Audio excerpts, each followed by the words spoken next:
Welcome to ITI mechanical Guru friends. आज हम बात करने हैं एलिप्स बनाने के बारे में और इसकी मेथड को हम जानेंगे।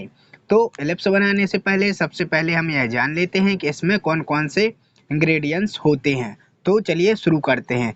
तो ये जो आप लाइन देख रहे हैं इसे हम सेमी मेजर एक्सिस बोलते हैं और यहाँ से जो यहाँ तक की ये आप रेखा देख रहे हैं इसे हम सेमी माइनर एक्सिस बोलते हैं। इसके बाद जो आप यहाँ पर ये बिंदु देख रहे हैं इसे हम सेंटर बोलते हैं। इसके बाद जो सेंटर के बाद यहाँ पर वर्टेक्स होता है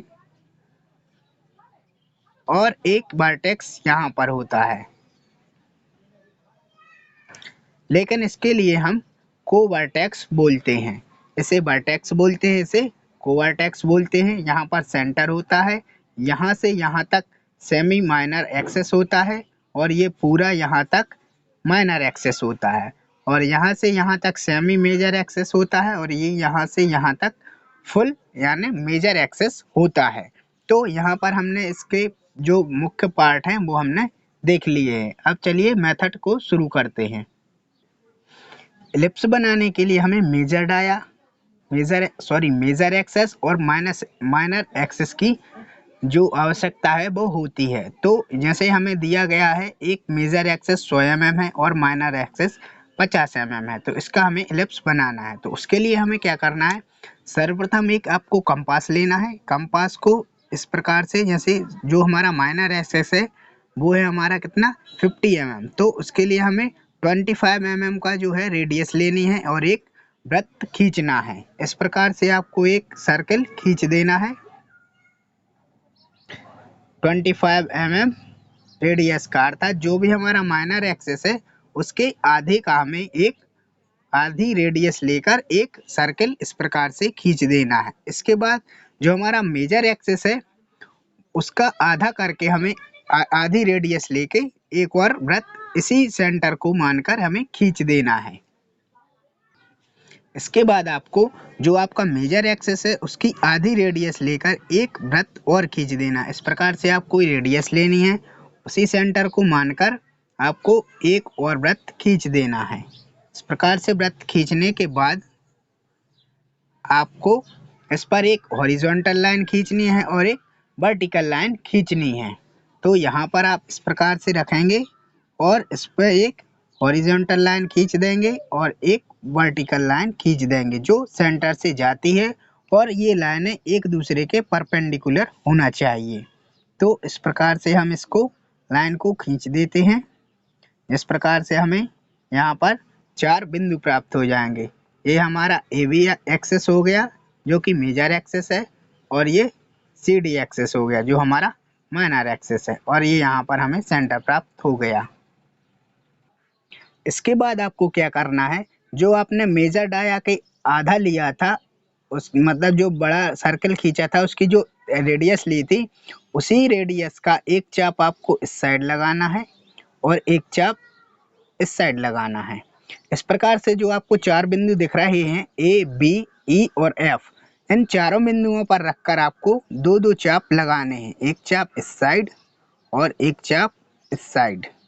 इसी प्रकार E पर रखकर और F पर रखकर भी आपको चाप लगाने हैं, जिससे कि आपको 8 कटान बिंदु प्राप्त हो जाएंगे। इन कटान बिंदुओं से ये होगा कि जो E और F आप देख रहे हैं, ये E और F के जो बीच की दूरी है वो 3 बराबर भागों में डिवाइड हो जाएगी। ये यहाँ पर ये और ये बराबर हो जाएगी, ये बराबर हो जाएगी, ये और ये बराबर हो जाएगी। अब क्या करना है, आपको इसको और इसको मिला देना, इसको और इसको मिलाना है। इसी प्रकार आमने सामने वाले बिंदुओं को मिला देना है। तो चलिए हम मिला देते हैं। इस प्रकार से आपको इन कटान बिंदुओं से होती हुई आमने सामने वाले जो कटान बिंदु हैं उनको जोड़ती हुई केंद्र बिंदु से जाती हुई रेखाएं खींच लेनी है। इस प्रकार से आपको छोटे वाले सर्कल पर भी कटान बिंदु प्राप्त हो जाएंगे। अब उसके बाद आपको क्या करना है, इस बिंदु को और इस बिंदु को जो CD माइनर अक्ष है हमारा CD अक्ष, उसके पैरेलल यहाँ पर एक लाइन खींच लेनी है। इस प्रकार से अभी हम आपको आगे बता रहे हैं। इस प्रकार से यहाँ पर आप रखेंगे और CD अक्ष के जो पैरेलल में है वो आपको लाइन यहाँ पर खींच लेनी है और लाइन आपको इतनी लंबी खींचनी है कि वह इस कटान बिंदु के पैरेलल में कट जाए और यहाँ पर हमारे प्रतिच्छेदी बिंदु प्राप्त हो जाए। तो दो लाइन आपको यहाँ पर खींच लेनी है, इसी प्रकार से यहाँ पर भी आपको खींचनी है इस प्रकार से। इसके बाद यहाँ पर आएंगे आप तो इस साइड भी आपको इसी प्रकार से खींच लेनी है और यहाँ पर भी आपको इसी प्रकार से खींच लेनी है।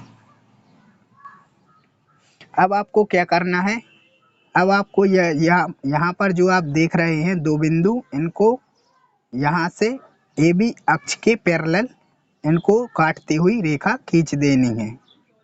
तो इस प्रकार से आपको यहाँ से इसको मिला देना है, से इसको मिला देना है। इसी प्रकार यहाँ दो बिंदुओं पर करना है, AB अक्ष के समांतर आपको खींच देना है।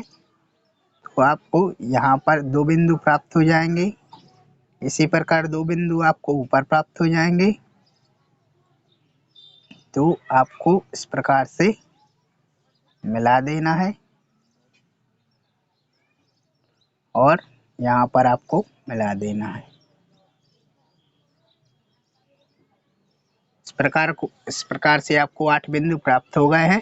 चलिए इनका हम नामकरण कर देते हैं P1, P2, P3, P4, P5, P6, P7 और P8। इस प्रकार से हमें ये बिंदु प्राप्त हो गए हैं।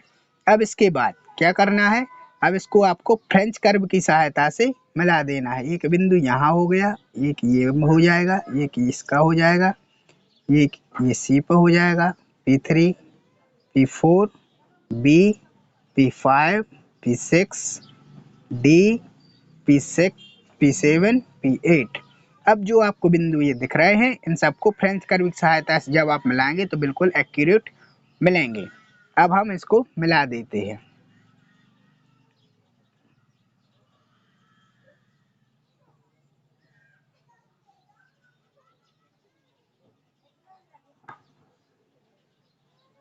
इस प्रकार से आपका जो फ्रेंच कर्व है, फ्रेंच कर्व की सहायता से जब आप बनाएंगे तो बिल्कुल बिना मिस्टेक के बिल्कुल एक्यूरेट आपका जो एलिप्स है वो बनकर तैयार हो जाएगा। तो यहाँ पर हमारी वीडियो कंप्लीट होती है।